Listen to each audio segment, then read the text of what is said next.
افلا يتدبرون القرآن ام على قلوب اقفالها، تو کیا یہ لوگ قرآن میں غور نہیں کرتے یا دلوں پر قفل لگ رہے ہیں؟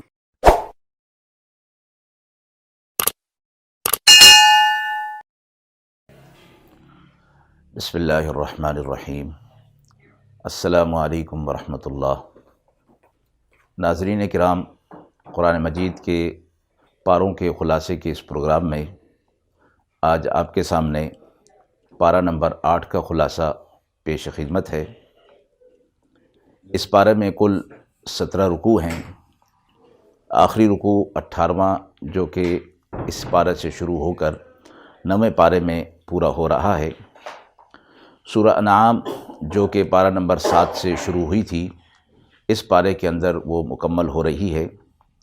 اس کے بعد سورۃ الاعراف ہے۔ سورۃ الاعراف کی آیت نمبر 87 پر یہ پارہ مکمل ہو رہا ہے۔ رکوع نمبر 1 آیت نمبر 14، افغیر اللہ ابتغی حکما۔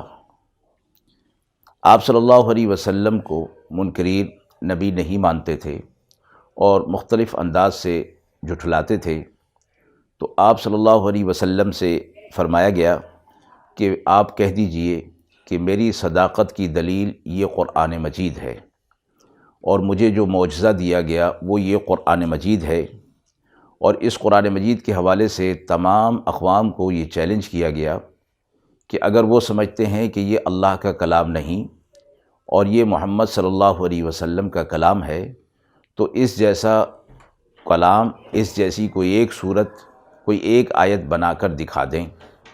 تو یہ چیلنج علماء مفسرین فرماتے ہیں کہ اس وقت تک کے لوگوں کے لیے بھی تھا اور قیامت تک آنے والے لوگوں کے لیے یہ چیلنج قرآن کا موجود ہے۔ جس طرح اس وقت عرب کے کافر اس چیز سے عاجز رہے، قیامت تک لوگ اس چیز سے عاجز رہیں گے کہ اس جیسی کوئی صورت یا کوئی کلام بنا سکیں۔ اور یہ اس بات کی دلیل ہے کہ قرآن مجید محمد صلی اللہ علیہ وسلم کا کلام نہیں بلکہ اللہ کا کلام ہے۔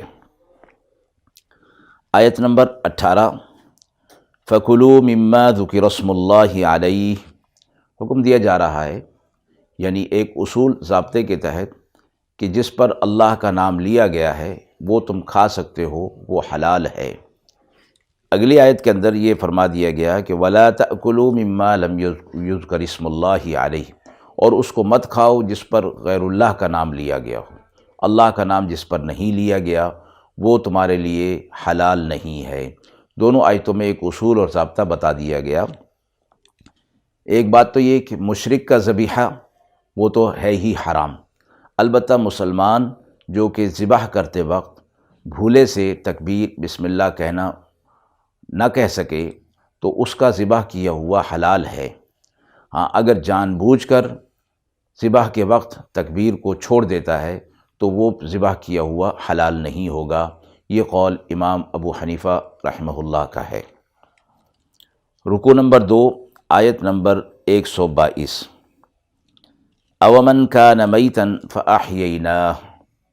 اس آیت میں ایک مثال دی گئی کہ وہ شخص جو کافر تھا، مردہ تھا، اس کو وہ کافر جو کہ ایمان نہیں لایا اس کو مردہ فرمایا گیا۔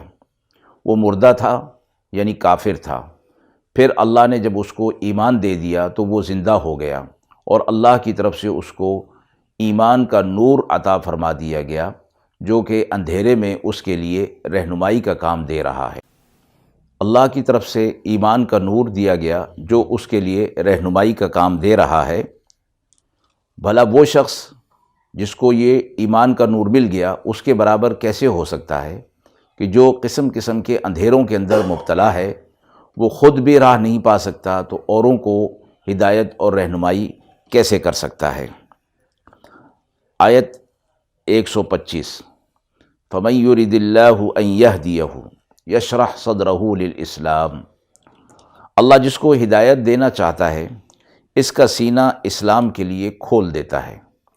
شرح صدر سے فرمایا گیا کیا مراد ہے، اور فرمایا اس کی علامت یہ ہے سینے کا کھل جانا اور اس کے اندر ایمان اور نور کا آ جانا، اس کی علامت یہ ہے کہ جس کا سینہ کھول دیا جاتا ہے اس شخص کی ساری رغبت آخرت کی طرف اور آخرت کو بنانے والے اعمال کی طرف اور اللہ نے جو آخرت میں نعمتوں کا وعدہ فرمایا ہے اس کی طرف ہو جاتی ہے۔ یعنی آخرت اس کے لیے ایک انتہائی اہمیت والی چیز ہو جاتی ہے، اور وہ دنیا جس میں وہ رہ رہا ہے اس کی نظر میں حقیر ہو جاتی ہے۔ اور اگر اس کے برعکس ہو تو فرمایا کہ پھر اس کا سینہ تنگ کر دیا گیا ہے۔ جب اس نے دنیا کو ترجیح دے دی اور آخرت کو ترجیح نہیں دی تو پھر اللہ اس کے سینے کو تنگ کر دیتا ہے۔ اسی آیت میں جیسے فرمایا گیا کہ جب اس کو اللہ گمراہ کرنا چاہتا ہے، وَمَن يُرِدْ أَن يُضِلَّهُ يَجْعَلْ صَدْرَهُ ضَيِّقًا حَرَجًا كَأَنَّمَا يَصَّعَّدُ فِي السَّمَاءِ، یعنی اس کے سینے کو ایسے تنگ کر دیا جاتا ہے جیسے کسی کا آسمان کی طرف چڑھنا، یعنی جس طرح یہ ایک کام دشوار ہے اسی طرح اس کے سینے کے اندر ایمان کا نور، ایمان آنا یہ بھی دشوار ہو جاتا ہے، اور پھر اس کے لیے حق کی باتوں میں اور عمل کی باتوں میں اس کے دل کے اندر شکوک اور شبہات پیدا ہو جاتے ہیں۔ وہ شکوک اور شبہات کے اندر پڑھ کر وہ حق کے راستے کو بھلا دیتا ہے اور گما دیتا ہے۔ آیت نمبر 140، قد خسر الذین قتلوا اولادہم سفہا بغیر علم، یہ ان لوگوں کے بارے میں ہے کہ جو اپنی اولاد کو ناحق قتل کر دیتے ہیں اور وہ اپنی بے وقوفی کی وجہ سے، بغیر علم اور جہالت کی وجہ سے وہ انہیں قتل کر دیتے ہیں، جس کی وجہ سے وہ گمراہ ہو جاتے ہیں اور ہدایت سے دور ہو جاتے ہیں۔ رکوع نمبر 4، آیت نمبر 141 اور 142، وَلَا تُسْرِفُوا وَلَا تَتَّبِعُوا خُطُوَاتِ الشَّيْطَانِ، فرمایا گیا کہ اسراف نہ کرو اور شیطان کی پیروی مت کرو، وہ تمہارا دشمن ہے، اور شیطان کی جب تم اتباع کرو گے تو پھر تم شیطان کے بندے بن جاؤ گے، اور پھر اسی جیسے اعمال تم سے ہوں گے، اور قیامت کے دن جس طرح اس کو رسوا اور ذلیل کیا جائے گا، پھر ایسے لوگوں کو اسی شیطان کا ایک گروہ بنا کر اسے بھی جہنم میں اور ان لوگوں کو بھی اس کے ساتھ جہنم میں ڈال دیا جائے گا۔ رکوع نمبر 5، آیت نمبر 145، قُل لَا أَجِدُ فِي مَا أُوحِيَ إِلَيَّ مُحَرَّمًا، اس آیت مبارکہ کے اندر حرام جانوروں کا ذکر ہے کہ وہ مردار جانور، بہتا ہوا خون، سور کا گوشت، غیر اللہ کا ذبیحہ، یہ سب اللہ رب العزت نے حرام قرار دے دیا ہے۔ لیکن ایک اضطراری صورت اس کے اندر بیان فرما دی کہ فَمَنِ اسْتُرَّ غَيْرَ بَاغٍ وَلَا عَادٍ فَلَا إِثْمَ عَلَيْهِ، کہ اگر کوئی حالت اضطرار میں آ جائے تو پھر اس میں سے ان مردار چیزوں میں سے استعمال کر سکتا ہے، لیکن اس کے لیے شرط فرمائی غیر باغ ولا عاد، نہ تو وہ پیٹ بھرنے کے لیے اور نہ ہی لذت کے لیے اس کو استعمال نہیں کرے گا، البتہ اپنی جان کو بچانے کے لیے اس حرام میں سے بقدر ضرورت لے سکتا ہے تاکہ اس کی جان نہ چلی جائے۔ یہ بھی اللہ رب العزت کا ایک فضل ہے اور رحمت کا ایک ذریعہ ہے کہ ایسی صورت میں اس حرام کو بھی اللہ نے وقتی طور پر حالت اضطرار میں حلال کر دیا۔ رکوع نمبر 6، آیت نمبر 151 152، قُلْ تَعَالَوْا أَتْلُ مَا حَرَّمَ رَبُّكُمْ، یہ طویل آیت ہے، اس میں 10 چیزوں کا ذکر فرمایا گیا ہے، اور یہ فرمایا گیا کہ قرآن مجید کی یہ آیات ہیں جن میں 10 حرام چیزوں کا بیان ہے۔ تورات اللہ کی نازل کردہ کتاب ہے، بسم اللہ کے بعد انہی آیات سے شروع ہوتی ہے، اور پچھلی تمام شریعتوں میں بھی یہ چیزیں موجود تھیں، اس آخری شریعت میں بھی یہ چیز رکھی گئی۔ جن 10 چیزوں کا ذکر اس آیت مبارکہ میں فرمایا گیا ہے وہ یہ ہیں۔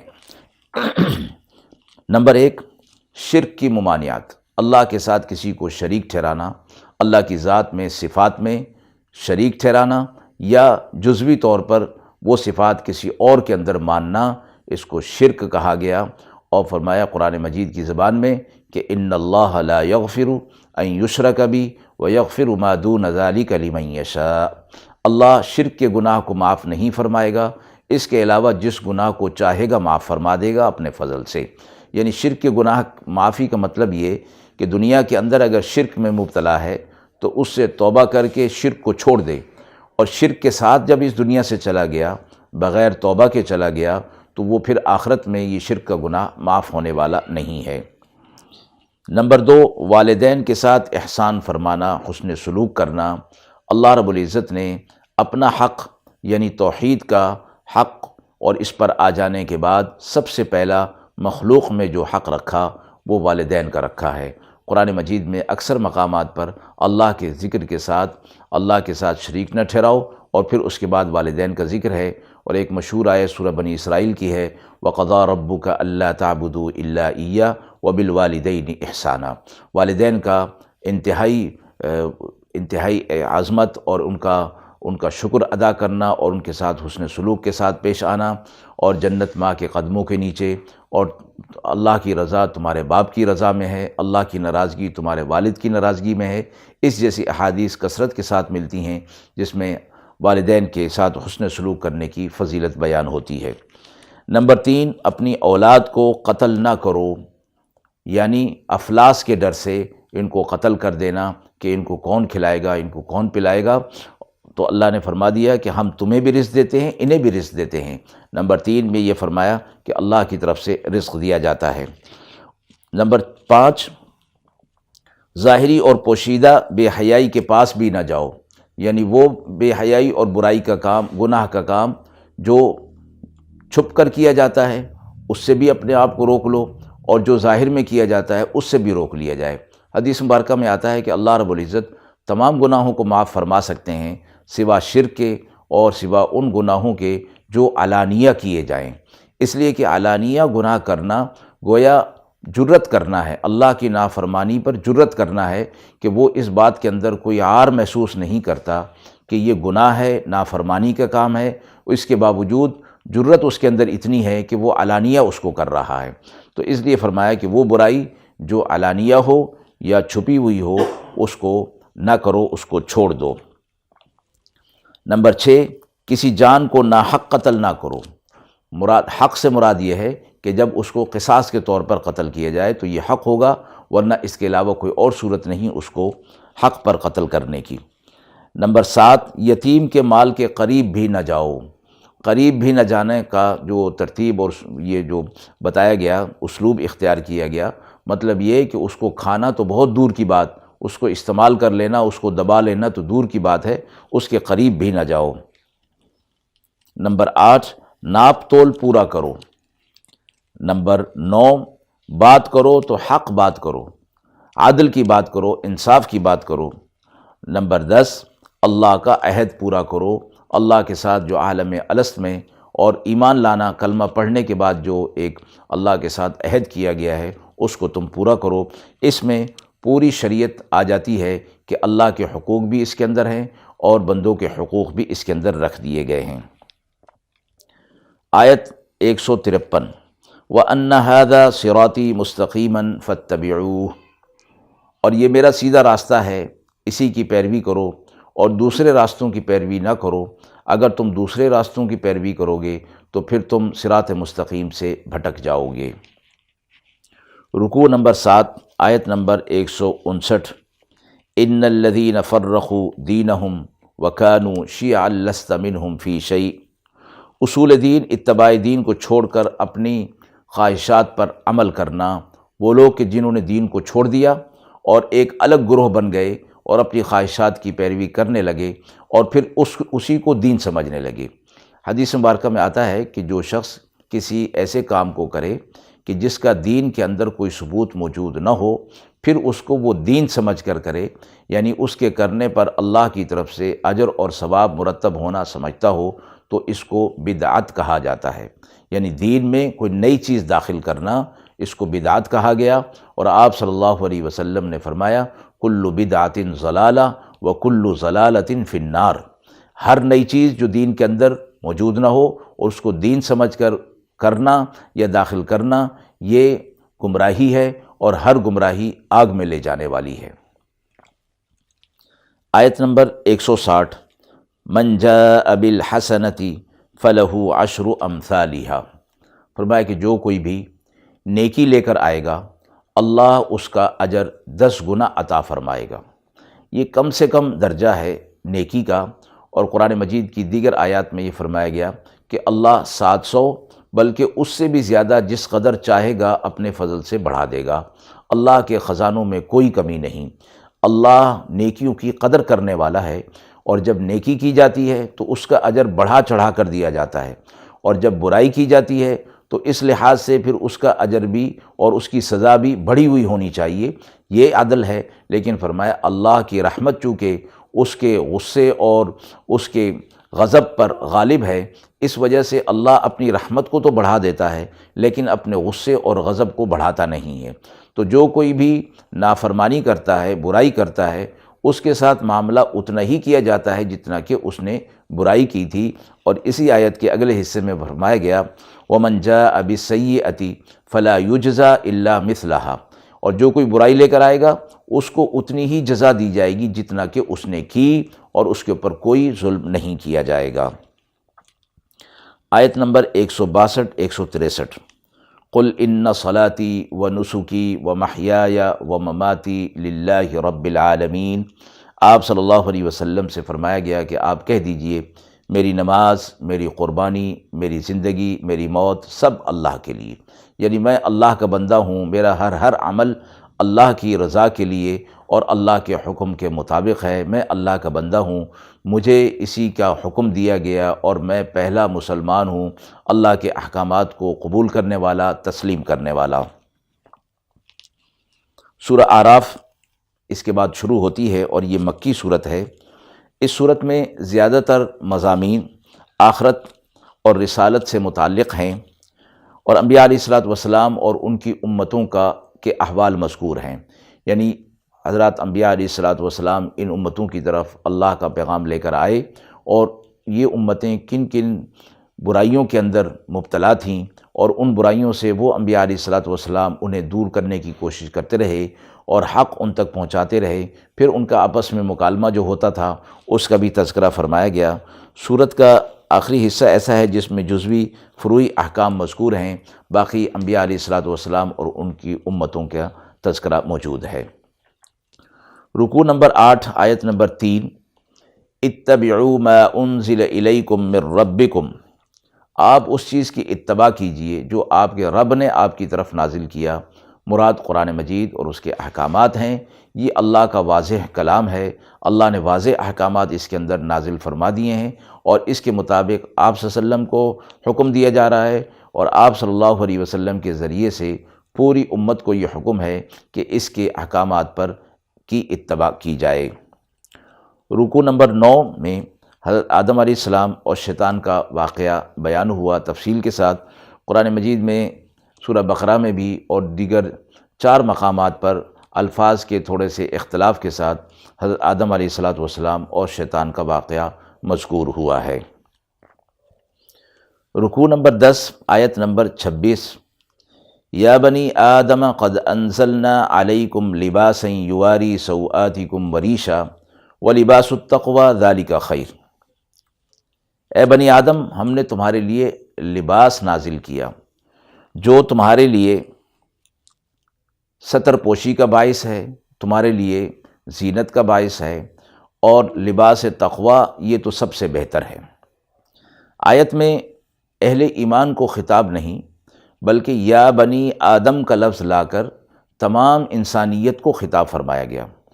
مفسرین فرماتے ہیں چونکہ آگے ذکر جو ہے وہ لباس کا ہو رہا ہے، تو لباس کی اہمیت صرف مسلمانوں کے لیے نہیں بلکہ انسان اور اشرف المخلوقات ہونے کی وجہ سے تمام انسانیت کے لیے شرف کا باعث ہے لباس، اور انزلنا کا لفظ لایا کہ ہم نے یہ اس کا وجوب، اس کو واجب کرنا اور اس کے لیے شرف کا باعث یہ ہماری طرف سے ہے، جس طرح کہ قرآن مجید کے نزول کی بات ہے، اور بعض چیزیں ایسی ہیں کہ جو زمین پر ہیں لیکن ان کے لیے بھی لفظ نازل کا لفظ استعمال قرآن مجید میں فرمایا گیا، جیسے فرمایا وَأَنزَلْنَا الْحَدِيدَ کہ ہم نے لوہا نازل کیا۔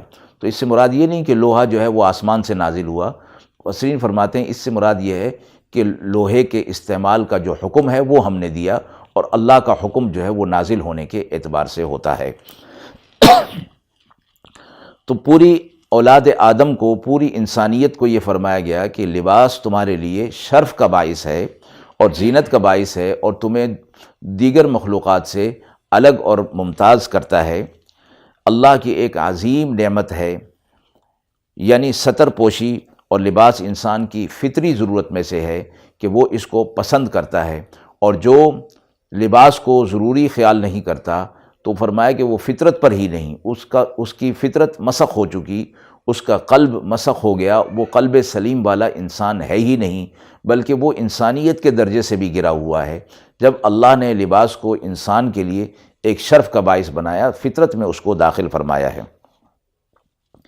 تین قسم کے لباسوں کا ذکر اس آیت مبارکہ میں فرمایا گیا۔ نمبر 1، لباسً یواری سوآتکم وریشا۔ لباسً یواری سوآتکم، تمہارے لیے ایسا لباس نازل کیا جس سے تم اپنے قابل شرم اعضاء کو چھپا لیتے ہو، یہ تمہارے لیے شرف کا باعث ہے۔ وریشا، اس کے ذریعے سے تم زینت اور جمال اختیار کرتے ہو، خوبصورتی اور ایک جمال، زینت تمہارے اندر آتا ہے۔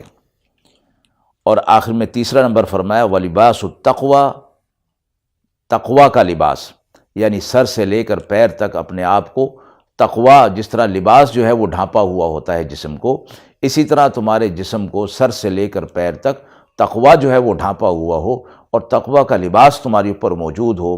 اور تقویٰ کا مطلب ہے خوف خدا اور عمل صالح، یعنی یہ تمہاری زندگی کا اوڑھنا بچھونا ہو، جس طرح لباس تمہارے لیے لازمی ہے، تمہارے جسم کی ضرورت ہے، اسی طرح ذالک خیر ولباس التقویٰ ذالک خیر، یہ تمہارے لیے بہتر ہے۔ وہ بھی اگرچہ ایک شرف اور زینت کا باعث ہے، لیکن یہ لباس، یہ معنوی اور روحانی لباس ہے، یہ تمہارے لیے بہت بہتر ہے، تمہاری زندگی کو، اس زندگی کو اور اس کے بعد آنے والی زندگی کو بنانے والا ہے۔ آیت نمبر 31، یا بنی آدم خذوا زینتکم عند کل مسجد، اے بنی آدم جب تم مسجد کی طرف جاؤ تو زینت اختیار کرو۔ لفظ زینت کے اندر فرمایا گیا کہ ہر دور کے اعتبار سے جو لباس ہوگا اور جو بہتری ہوگی وہ مراد ہے، اور خاص چیز کی طرف اشارہ نہیں فرمایا۔ اس سے علماء نے یہ فرمایا ہے کہ لباس بہتر سے بہتر ہو تاکہ اللہ کے گھر جانا اور نماز جیسی عظیم الشان عبادت کو ادا کرنے کا اہتمام ہو۔ یعنی جب آدمی لباس اچھا استعمال کرتا ہے اور زیب و زینت کے ساتھ مسجد کی طرف جائے گا تو اس کے اندر اہتمام پایا جاتا ہے، اور اس اہتمام کی وجہ سے اللہ رب العزت اس عمل کو قبول بھی فرما لیتے ہیں، اور اس کے اندر جو خامی رہ جاتی ہے اس کو بھی درگزر فرما دیتے ہیں۔ اور آیت مبارکہ اس حوالے سے بھی ہے کہ زمانہ جاہلیت میں لوگ بیت اللہ میں برہنہ طواف کیا کرتے تھے، تو اس سے بھی منع فرما دیا گیا اس آیت مبارکہ کے ذریعے سے کہ زینت ہونی چاہیے، اور وہ زینت لباس کے ذریعے ہوگی، لباس زیب تن کیا جائے اور پھر اس کے بعد مسجدوں کی طرف جایا جائے۔ وَلَا تُسْرِفُوا، کُلُوا وَاشْرَبُوا وَلَا تُسْرِفُوا، کھانے پینے کی بات فرمایا گیا کہ کھاؤ پیو لیکن اسراف مت کرو، یعنی حد سے آگے مت بڑھو، اور فرمایا کہ اسراف وہ جو انسان کی ضرورت سے زائد چیز ہوگی وہ اسراف میں داخل ہے۔ جو چیز اس کی ضرورت میں ہے، اچھا کھانا، اچھا پینا، اچھا رہنا سہنا، یہ سب چیزیں انسان کی ضروریات میں جب اللہ نے وہ ساتھ دی ہے تو یہ اسراف نہیں، لیکن جب انہی چیزوں میں آگے بڑھا جائے گا، تجاوز کیا جائے گا تو وہ اسراف میں شمار ہو جائے گا۔ اور اسراف کے معنی فرمایا گیا حد سے نکلنا، حد سے تجاوز کرنا، اور فرمایا کہ وَلَا تُسْرِفُوا إِنَّهُ لَا يُحِبُّ الْمُسْرِفِينَ، اللہ اسراف کرنے والوں کو پسند نہیں فرماتا، حد سے تجاوز کرنے والوں کو اللہ پسند نہیں فرماتا۔ حد کے اندر رہ کر آپ اچھا کھا لیں، اچھا پی لیں، اچھا رہ لیں سہ لیں، اس میں کوئی ممانعت نہیں ہے۔ اور عمدہ لباس پہن لینا، عمدہ گھر بنا لینا اور لذیذ کھانے کھا لینا، اسلام اس کی ممانعت نہیں فرماتا۔ اسلام کی تعلیمات یہ نہیں کہ ان سب کو چھوڑ دیا جائے اور اچھا ہوتے ہوئے بھی اپنے آپ کو پراگندہ رکھا جائے، اور اچھی فرصت ہوتے ہوئے، گنجائش ہوتے ہوئے بھی میلا کچیلا، پھٹا پرانا اور اپنے آپ کو غریب جو ہے وہ نظر آنے کی کوشش کرنا، اس کی ممانعت فرمائی گئی۔ وَأَمَّا بِنِعْمَةِ رَبِّكَ فَحَدِّثْ، اللہ نے جو تمہیں نعمت دی ہے اس کا اظہار ہونا چاہیے، یہ نہ ہو، لیکن فرمایا اس کے اندر بے جا نمائش نہ ہو، اس کے اندر تکبر نہ ہو، اپنی بڑائی نہ ہو، بلکہ اللہ کی نعمت سمجھ کر اس کو استعمال کیا جائے۔ اور پھر یہ فرمایا کہ یہ اللہ کی نعمتوں کا اظہار ہے اور شکر کے طور پر ہے۔ آیت نمبر 12، رکوع نمبر 12، آیت نمبر 40۔ حتیٰ یلج الجمل فی سم الخیاط، وہ لوگ کہ جو اللہ کی آیتوں کا انکار کر رہے ہیں اور اسی پر اپنی زندگی کو گزار دیتے ہیں، یہ لوگ جنت میں داخل نہیں ہو سکیں گے جب تک کہ اونٹ سوئی کے ناکے میں سے نہ گزر جائے۔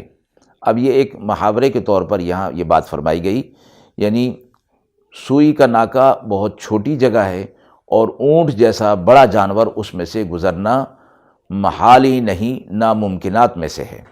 تو اللہ نے پیچھے جو آیت فرمائی اس میں یہ فرمایا کہ جو قرآن کو جھٹلا رہے ہیں، دین کو جھٹلا رہے ہیں، حق کے پیغام کو جھٹلا رہے ہیں، اس پر اپنی زندگی کو نہیں لا رہے ہیں، وہ ایسے ہیں، وہ سمجھتے ہیں شاید ہم جنت میں چلے جائیں گے۔ اللہ نے فرما دیا وہ کبھی بھی جنت میں داخل نہیں ہو سکتے۔ آیت 42 میں فرمایا گیا لا نکلف نفسا الا وسعها، اللہ تعالیٰ کسی پر اس کی حیثیت اور کیفیت سے زیادہ بار نہیں ڈالتا۔ یہ دین اور شریعت کے بارے میں فرمایا گیا کہ اللہ نے اپنے دین کے اندر سہولت اور رعایت رکھی ہے، ایسا کوئی کام نہیں رکھا دین اور شریعت کے حوالے سے کہ جو کوئی انسان نہ کر سکے۔ البتہ کوئی انسان، کسی انسان کے اوپر ایسی کیفیات آ جائیں کہ وہ اس عمل کو نہ کر سکے تو اللہ کا یہ قانون اس کی کیفیت اور حیثیت کے مطابق بدل جاتا ہے۔ مثال علماء دیتے ہیں کہ جس طرح نماز کا حکم ہے کہ کھڑے ہو کر قیام، رکوع، یہ ساری چیزیں فرائض میں شامل ہیں، لیکن اگر کوئی شخص قیام نہیں کر سکتا کسی وجہ سے تو وہ پھر بیٹھ کر نماز پڑھ لے گا، بیٹھ کر نماز نہیں پڑھ سکتا تو لیٹ کر نماز پڑھ لے گا۔ اگر پانی کے استعمال پر قدرت نہیں، پانی کا استعمال اس کو بیمار کر دیتا ہے، مرض کو بڑھا دیتا ہے، تو تیمم کی کیفیت ہے۔ قرآن مجید نے اس بات کو فرمایا ہے وَمَا جَعَلَ عَلَيْكُمْ فِي الدِّينِ مِنْ حَرَجٍ، دین میں کوئی ایسی چیز نہیں جو تمہارے لیے تنگی کا باعث ہو۔ یرید اللہ بکم اليسر ولا یرید بکم العسر، اللہ تمہارے لیے آسانی کا معاملہ کرتا ہے اور تمہارے لیے تنگی کا معاملہ نہیں کرتا۔ خلق الانسان ضعیفا، انسان کو کمزور پیدا کیا گیا ہے، تو اس لیے اس کے لیے احکامات بھی سہولت والے اور رعایت والے دیے گئے ہیں۔ رکوع نمبر 13، آیت نمبر 48۔ وَنَادَى أَصْحَابُ الْأَعْرَافِ، سورت کا نام بھی آراف ہے اور یہاں اصحاب آراف کا ذکر ہے۔ فرمایا اصحاب آراف کون ہیں؟ اہل آراف ان کو کہا گیا۔ قیامت کے دن جب اعمال کا وزن کیا جائے گا تو کچھ لوگ ہوں گے جن کے اعمال وزن میں زیادہ ہوں گے، کچھ ہوں گے جن کے اعمال وزن میں کم ہوں گے، اور کچھ وہ ہوں گے کہ جن کے اعمال وزن میں برابر ہوں گے۔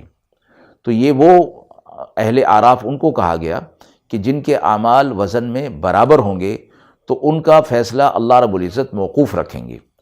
اور حدیث مبارکہ میں آتا ہے کہ وہ ایک مقام ہوگا کہ جو بلندی کا مقام ہوگا، وہاں پر اہل آراف کو رکھا جائے گا کہ ان کا فیصلہ موقوف ہوگا، تو اہل جنت جنت میں چلے جائیں گے، اہل جہنم جہنم میں چلے جائیں گے، اور یہ اہل آراف مقام آراف میں ہوں گے۔ تو یہ دل کے اندر یہ امید اور اللہ کی رحمت کی امید لگائے بیٹھے ہوں گے کہ اللہ ہمیں جنت میں بھیج دے گا، اور وہ مقام ایک بلند مقام ہوگا جہاں سے جہنم کو بھی دیکھ رہے ہوں گے اور جنت کو بھی دیکھ رہے ہوں گے۔ تو وہ ان کے دل کے اندر جو اللہ کی طرف سے ایک امید پیدا ہوگی، اللہ رب العزت اسی امید کے مطابق فضل کا فیصلہ فرمائیں گے اور ان سب کو جنت کے اندر داخل کر دیا جائے گا۔ رکوع نمبر 14، آیت نمبر 155۔ ادعوا ربکم تضرعا وخفیہ، اپنے رب کو پکارو گڑ گڑا کر اور چپ کے۔ دعا کے آداب بیان فرمائے گئے۔ ایک مرتبہ آپ صلی اللہ علیہ وسلم نے ایک صحابی کو دیکھا کہ وہ اونچی آواز سے دعا کر رہا تھا۔ آپ صلی اللہ علیہ وسلم نے منع فرمایا کہ تم سمیع اور بصیر ذات کو پکار رہے ہو، وہ سنتا بھی ہے، دیکھتا بھی ہے۔ لہذا اس آیت مبارکہ کے اندر دعا کے آداب بتائے گئے ہیں۔ تضرع کا معنی انکساری اور عاجزی کے ہیں، اور خفیہ کا معنی پوشیدہ ہیں، یعنی اپنی آواز کو پست کر کے اور عاجزی اور انکساری دعا کے اندر پیدا کر کے، الفاظ کے اندر بھی، کیفیت کے اندر بھی یہ عاجزی اور انکساری پیدا کی جائے تو اللہ رب العزت کی رحمت متوجہ ہو جاتی ہے، اور فرمایا گیا کہ اللہ کو انسان کی عاجزی اور انکساری ہی پسند ہے۔ اور جو نماز کی کیفیات ہیں وہ بھی یہی ہیں کہ ہاتھ باندھ کر کھڑا ہو جانا، اور پھر اللہ کی تعریف بیان کرنا، بندہ ہو کر اللہ کی تعریف بیان کر رہا ہے تو اس میں اس کی عاجزی ہے۔ پھر رکوع میں چلا جانا، سجدے میں چلے جانا، اپنی پیشانی زمین پر رکھ دینا، جو کہ عاجزی اور انکساری کی انتہا درجہ ہے۔ تو فرمایا کہ سب سے قریب جو ہے نماز میں اللہ کے بندہ اس وقت ہوتا ہے جب وہ سجدے میں ہوتا ہے، چونکہ سجدہ عاجزی اور انکساری کی اعلیٰ علامت ہے، اس لیے اللہ کے قرب کی علامت بھی اسی کو بتایا گیا۔ تو علماء یہ فرماتے ہیں کہ عاجزی اور انکساری اللہ کو پسند ہے۔ اور حدیث مبارکہ میں آتا ہے کہ جو انسان کوئی اچھا عمل کر کے یہ سمجھتا ہے کہ میں نے بڑا عمل کر لیا اور اللہ رب العزت مجھے اس پر اجر ضرور عطا فرمائے اور اللہ پر واجب ہو گیا، تو اللہ رب العزت اس کے عمل کو رد فرما دیتے ہیں اور فرماتے ہیں کہ تو نے یہ کام کیسے کیا؟ اگر ہم تجھے اس کام کی توفیق نہ دیتے اور اس کام کے لیے ہم تجھے اسباب نہ دیتے اور اس کام کے کرنے کی تجھے قوت نہ دیتے تو کیسے کر سکتا تھا؟ تو یہ ساری چیز تیری نہیں ہے بلکہ ہماری دی ہوئی تھی، اور تو سمجھتا ہے کہ اب اللہ پر یہ واجب ہو گیا، اس کا وہ عمل رد ہو جاتا ہے۔ اس کے برعکس جب کوئی انسان کوئی چھوٹا عمل کر کے عاجزی اور انکساری کرتے ہوئے اللہ رب العزت سے اس عمل کے قبول کرنے کی دعا کرتا ہے، یعنی عاجزی اور انکساری کرتا ہے، تو اللہ رب العزت فرماتا ہے کہ میرے بندے یہ کام تو نے کیا، تو نے ہی یہ کام کیا تھا، تو نے ہی یہ عمل کیا تھا، توفیق ہماری تھی لیکن کام تو نے کیا تھا۔ تو عاجزی اور انکساری کی وجہ سے اللہ رب العزت اس کے اس عمل کو قبول فرما لیتے ہیں۔